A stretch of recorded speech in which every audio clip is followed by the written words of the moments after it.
Ndị be anyị ekene m unu. Igbo mụrụ nze m ọzọ, ekenekwa m unu ma kene ihe na-emere unu ihe. Anyị ka nọkwa n'akwụkwọ abụ ụwa dị omimi.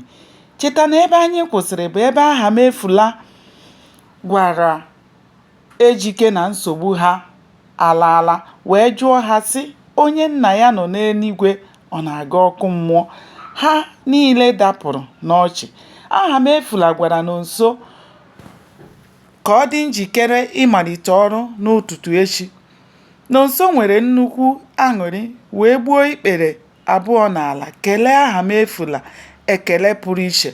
Nonso kwere Ahamefula nkwa na ya ga-agbasi mbọ ike ịhụ na ụlọ ọrụ ya na-agawanye n'ihu nke ọma dịka o si aga.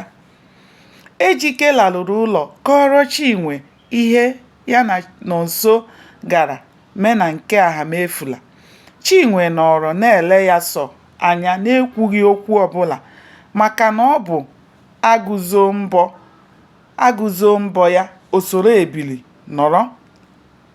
Chinwe gbara nkịtị matacha etu ha siri gaa na nke Ahamefula wee buru ya n'obi.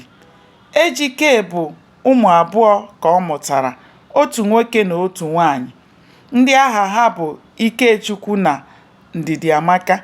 Ikechukwu dị afọ 10 wee na-agụ elementrị nke 6, ebe Ndidiamaka dị afọ 8 wee na-agụ elementrị nke 3.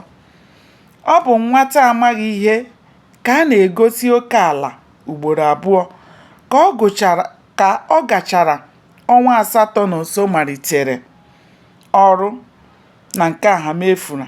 Ọ gara kwụọ ụgwọ ụlọ nke ya. Ọ maara na ọnụnọ ya na Chinwe na-arụ ya afọ nke ukwuu. Ka ọ gachara otu afọ, Nonso zụrụ otu ụgbọala n'ihi na ego abụghịzi nsogbu nke ya n'oge ahụ. Ka Nonso rụrụ ọrụ ihe karịrị afọ 6, o kpebiri n'ime obi ya na ya ga-alụ nwaanyị. Ebe ọ